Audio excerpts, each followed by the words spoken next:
Capítulo 20. Miguel quedó completamente impactado al notar que el hombre que tenía enfrente, de mirada fría y profunda, cabello oscuro y risa sarcástica, no era otro que su antiguo rival Tom, quien no había cambiado nada físicamente en todo ese tiempo y ahora se encontraba revelándose a sí mismo. «Tom, el hijo de puta Durán, ¿eh? Por lo visto dejaste el alcohol», le dijo Miguel un poco más calmado. «¿Y tú ya dejaste de mojar tus pantalones? Para ser alguien que se dice de mundo, me sorprende que no supieras diferenciar un cuchillo de un instrumento para maquillaje profesional», le dijo Tom mostrándole el artículo brillante. «Sabes que debo proteger mi integridad. Tengo un público que me espera». «Que espera que deje las cosas que haces, diría yo», le interrumpió de forma abrupta. «Desgraciado, ¿cómo hiciste todo esto?» «A diferencia tuya, yo sí estudié. Entre muchas cosas de mi carrera está el cine, y dentro del cine los efectos especiales. Tardé mucho, pero aprendí a caracterizarme por mi cuenta. Pero, ¿qué sabes tú de eso?» «Por 2 años, ¿eh?», dijo Miguel con un suspiro antes de abrir los ojos de sorpresa al pensar un poco la situación. «No puede ser. Todo este tiempo fuiste tú quien estuvo con Diana». «Qué lento eres», respondió Tom con sarcasmo. «Maldito, ¿qué has estado haciendo con ella todos estos años?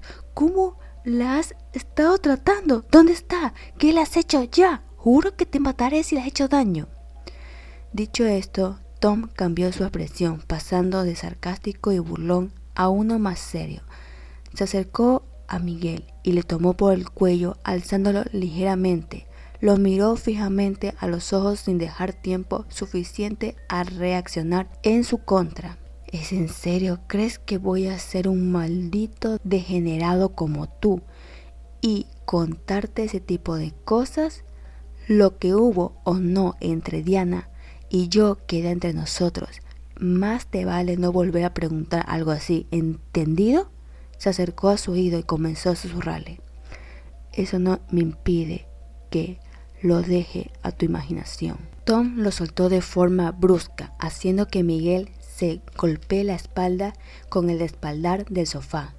«Y pensar que tuve que llegar a amenaza de denuncia para que dejaras de joderme con tu llamada en la madrugada», continuó Tom.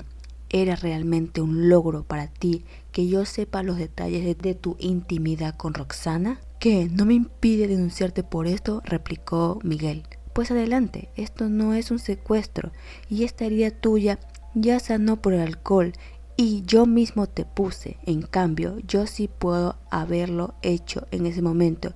Grabé cada llamada tuya y aún las tengo». «¿Entonces te debo una?», preguntó Miguel sarcásticamente. «Tal vez, pero no cumpliste con hacer feliz a Roxana. Solo querías que me dejara en paz, tanto como tú como ella». «Pero tú sí cumpliste la promesa de vengarte, ¿no?». «Siempre cumplo lo que digo, huevón. Pensaba no tener que llegar a esto, pero aquí estamos». La expresión cambió a uno más serio al decir esto.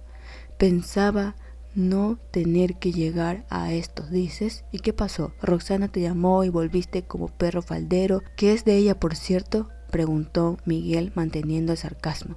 «Pese a las cosas que hacía, era una cuchufata, así que me imagino que ahora cuida su bendición en algún hueco, bendición que, según ella, yo le di, ¿no?».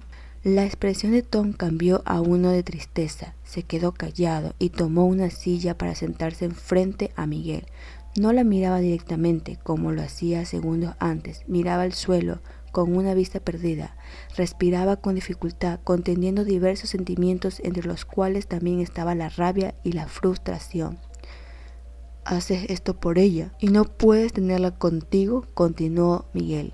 «Nadie se hará cargo de una mujer con hijo, a menos que sea o muy platudo o muy idiota, y serás idiota, pero ella no lo permitiría porque sigue creyendo que es mío. ¿Qué pasaría si regreso con ella? Si hago como que me haré cargo de ella, pero al menos por un tiempo, eso te jodería, ¿verdad? Tom lo observó. Entonces hizo un puño con las manos y comenzó a temblar de repente. Se notaba sus ganas de atacar de nuevo, pero Miguel se sintió extrañamente confiado, como si estuviera ganando la discusión y que no habría nada que cambiaría el curso del mismo. Sí, eso haré. Buscaré a Roxanita, me haré el super papá el tiempo suficiente para joderte la vida nuevamente. La traeré de vuelta a mi lado, a mi cama. ¿Qué dices eso, Tommy?, sentenció Miguel. Hazlo entonces, dijo Tom casi en susurro. ¿Qué dijiste?, dijo Miguel acercando a su oído en son de burla.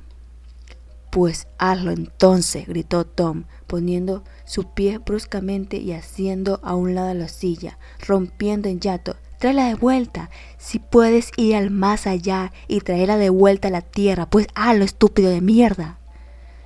¿Qué estás diciendo?, preguntó Miguel con una nueva expresión de temor e incredulidad. Lo que oyes, Roxana lleva muerta varios años para variar. Tampoco lo sabías. Eso es imposible. Yo estuve cuando ocurrió. La vi en sus últimos días. ¡Mientes! ¿Te tengo que llevar a su tumba acaso? ¿Crees que haría todo esto si ella siguiera con nosotros? Tom lloraba de forma mucho más notoria. Con cada palabra que decía, gritaba y se notaban las ganas de saltar nuevamente al ataque, pero se contenía mucho, puesto que sintió que decirle lo que sabía era más que suficiente para su enemigo. Miguel, por su parte, dejó a un lado la incredulidad y comenzó a sentirse culpable por lo que estaba contando. Sus ojos se abrieron como nunca antes lo había hecho. No podía cerrar la boca de la impresión y muchas dudas comenzaron a surgir. ¿Qué pasó?, preguntó Miguel. No respondí a su llamada, dijo Tom, mientras se secaba las lágrimas y acomodaba nuevamente la silla que tiró. Ella me llamó insistentemente el día que la abandonaste. Me tuve que ir. La abandonaste, interrumpió Tom. Lo que sé, porque sí contesté mucho después, tras mucha insistencia, y escuché todo lo que tenía que decir. Estaba llorando, dejé que hable, me dijo todo lo que había pasado, sobre la posibilidad que estuviera embarazada, quería que fuera a verla. ¿Crees que en ese momento me importó un carajo lo que pasaba entre ustedes? Le dije que no iría y le colgué. Desde entonces intentaba llamarme por lo menos una vez al día durante un par de semanas y yo la rechacé. La abandonaste. Tú lo hiciste, no yo. No pretendía asumir las consecuencias de sus problemas. Y luego las llamadas se detuvieron. No recibí llamada alguna hasta unos meses después, desde un hospital. ¿Puedes creer que me tuvo como único contacto de emergencia? Ahí sí no pude negarme. Fui a verla. Miguel estaba atento a cada palabra de Tom. Se notaba en su mirada miedo y sorpresa. Supuso que tras dejar a Roxana no habría consecuencia alguna y que ella se las arreglaría, puesto que estaba convencido que encontraría a alguien más. Sin embargo, todo lo que su enemigo le decía le caía como un baldazo de agua fría, puesto a que nunca antes había sido regañado ni acusado de nada. Estaba tan demacrada, continuó Tom con lágrimas en los ojos, mucho más delgada que antes, con ojeras y el cabello mal cortado, apenas si podía articular palabras. Supe que estuvo sola todo ese tiempo. ¿Cómo acabó en el hospital? La depresión y un embarazo no son aliados, tarado. Tuvo un aborto espontáneo a causa de ello y un grave desorden alimenticio. Se desangró y por eso terminó internada. La visité casi todos los días. Su familia cercana no estaba en el país y ella me rogó para que no me contactara con nadie, mucho menos a ti. Lograron estabilizarla, pero ella había perdido las ganas de vivir. Mis visitas no ayudaban en nada. Ella prefería hablar con todas las mentiras que descubrió de ti y se deprimía.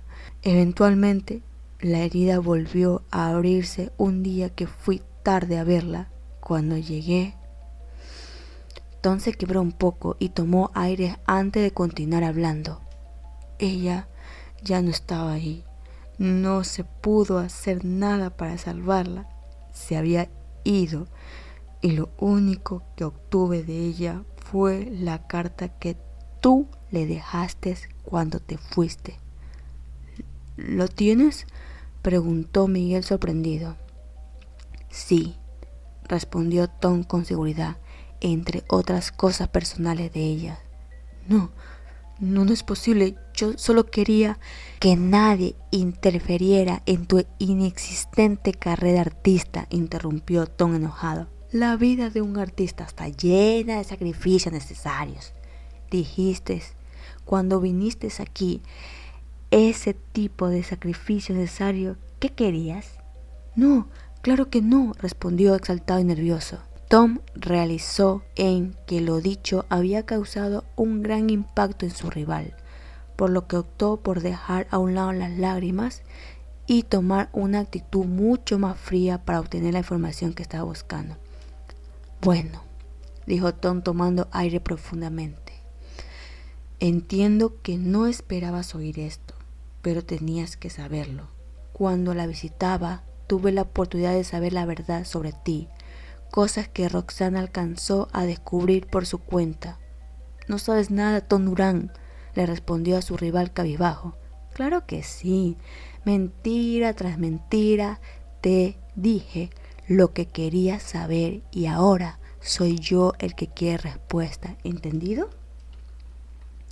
Miguel seguía impactado por lo de antes. Escuchando su respuesta eran dichas casi en un susurro, diferencia del tono envalentonado que usó minutos antes.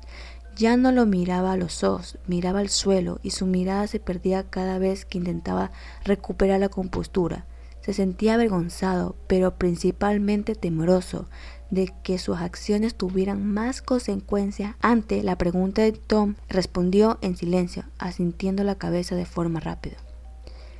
Bien, entonces dime, reanudó Tom, ¿cómo es posible que tu familia crea que nunca en tu perra vida te has mudado si has vivido con Roxana durante casi 9 meses? Y peor aún, que para ellos estés estudiando mientras que para ella estabas trabajando medio tiempo. No hace falta pisar una asquerosa universidad para ser inteligente, ¿sabes?, respondió Miguel con una ligera sonrisa que se apagó de inmediato. Cuando me mudé con ella, lo hice a un cuarto cerca de mi casa.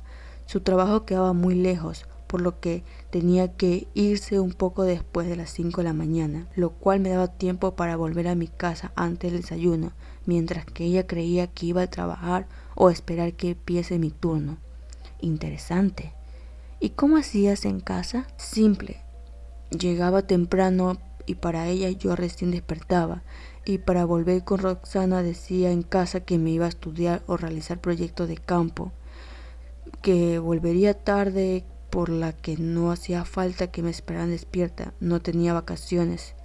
Vaya, pero eso no aplica para los fines de semana. Les decía que tenía eventos de anime o reuniones con amigos. Roxana también trabajaba los sábados y los domingos era yo quien trabajaba supuestamente. Un chico muy ocupado. Sí, para mi hermana y para mamá es así. Entonces casi nunca te pasabas en casa tampoco. Tenía mi proyecto artístico, no lo entenderías. Tom se levantó de su asiento con una sonrisa ligera y miró hacia arriba en señal de incredulidad ante todo lo que estaba oyendo. Miguel seguía cabizbajo, por lo que notó la expresión de quien tenía al frente, quien a su vez se tomó algo de tiempo para servirse un vaso de agua. ¿Debo entender entonces que no estudias ni trabajas?, le preguntó tras tomarse el agua de porrazo. Alguna vez estudié, eso es verdad, 2 carreras que odié al primer ciclo y una que dejé al segundo. ¿Por qué? No me daba tiempo de hacer las cosas que quería de verdad.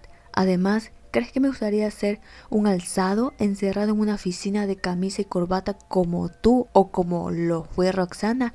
Yo soy un artista. ¿Te agobia la sola idea de trabajar en tu proyecto? ¿No? Sí.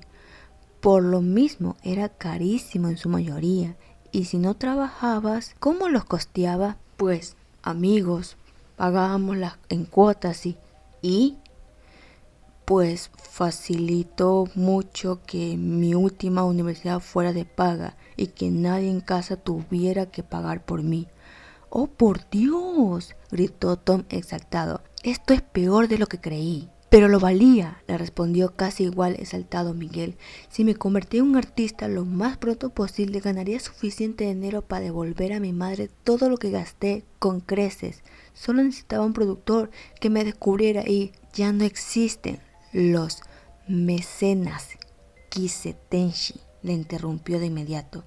Solo uso ese nick cuando estoy desempeñando como músico. Ahora soy dibujante y pienso tener un nuevo seudónimo. Tom aún no podía creer todo lo que oía. Por dentro se reía, puesto que sabía todo ello desde un punto de vista muy distinto. A su vez, se llenaba de rabia por todas esas acciones conllevaron a que Roxana sufriera y que a él mismo cayera una profunda depresión que lo ahogó por meses antes de ejecutar la venganza que estaba realizando. Me pregunto, ¿qué pasaría si tu círculo de amistades o tu familia supiera todo esto? Peor aún, los enemigos que has hecho durante toda tu vida. Eso no hace falta que le digas nada a nadie, replicó desesperadamente, dándose cuenta de todo lo que había dicho. Tal vez debería. Son muchos engaños para toda una vida. No, por favor, haré todo lo que me pidas. ¿Lo que pida? Comenzó a ponerse pensativo Tom. Entonces mínimo debes pedir perdón. Lo sé, respondió aliviado Miguel, pero Roxana ya no está con nosotros e ir donde la enterraron sería muy duro para mí. ¿Y en qué momento me refería a Roxana, imbécil? Me refería a las 2 personas en específico, dijo Tom con una sonrisa en el rostro, mientras se acercaba hacia la puerta de lo que debería ser el dormitorio principal. Ya pueden salir. Dicho esto, de su habitación salió un joven delgado de cabello no tan largo y mirada cansada, que vestía de sastre de color negro y miraba de forma asqueada a Miguel apenas lo vio. Los presento, dijo Tom. Él es mi estimado compañero Fred. Te ayudará el día de hoy a pedir perdón. ¿Cómo? Sácalos de donde están, le dijo Tom a Fred. Fred asintió con la cabeza. Entre una de las vasijas que había muy cerca de donde se encontraba Miguel, sacó 2 celulares que se encontraban con llamadas activas. El joven cautivo reaccionó a uno de esos dispositivos. Se puso pálido. Una vez más, observaba sorprendido a su rival, quien tomaba ambos celulares con sus manos. Ese es, comenzó a tartamudear Miguel. ¿El celular de Roxana? Sí, le confirmó Tom. Te dije que me quedé con algunas de cosas de ellas, incluyendo esta cosita y la hermosa carta que le dejaste cuando la abandonaste en pleno embarazo. Desde aquí y desde mi celular estamos conectados con esas 2 personas. Tom entonces quitó el silencio de ambos dispositivos y del celular de Roxana y se comenzaron a escuchar gritos que él también, conocido como Kise, se hizo familiar. Déjeme hablar con mi hijo, por favor. Sé que me escuchan. Déjeme hablar con él. Se escuchaba desde el otro lado auricular. Mike. Se escuchó únicamente desde el celular de Tom. Mamá, Diana, respondió preocupado Miguel. Desgraciado, ¿dónde las tienes? No lo creerías, respondió Tom. Se encuentra en altavoz, señora. La escuchamos fuerte y claro. Miguel, dime que todo lo que he escuchado no es cierto, dijo la señora llorando y gritando. Dime que no es cierto. Mamá, No es cierto, me están obligando a decir todo esto. Llama a la policía. Y sigues mintiendo, se escuchó decir a su mamá intentando contener sus emociones. Mamá, perdóname. Hablaremos esta noche cuando vuelvas a casa. Tu padre, tú y yo. ¿Estás ahí, Tom, Leo o como rayo te llames? Sí, señora, intervino el joven. Ya no eres bienvenido a mi casa, sentenció la madre de Miguel. Y por favor, si entiendes, si quieres un poco lo que acabas de hacer, no vuelvas a frecuentar a mi hija. Le prometo que así será. Una vez colgada esta primera llamada, Miguel se enojó de tal manera que recién tuvo el coraje de intentar atacar a Tom. Sin embargo, fue detenido por Fred, quien sin mucha dificultad comenzó a empujarlo hacia la puerta de salida para echarlo completamente. El forcejeo fue breve y eventualmente se dejó de oponer resistencia.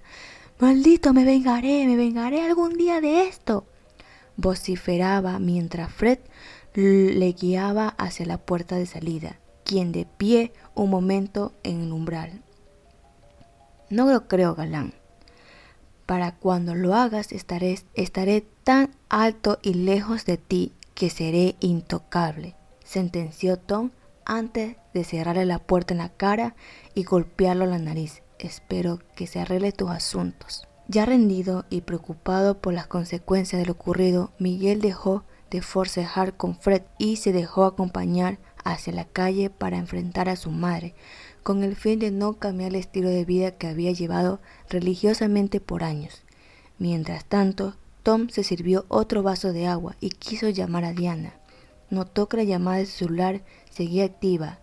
Al ponerse el dispositivo en el oído, solo alcanzó a escuchar una respiración muy agitada. Diana, ¿estás ahí?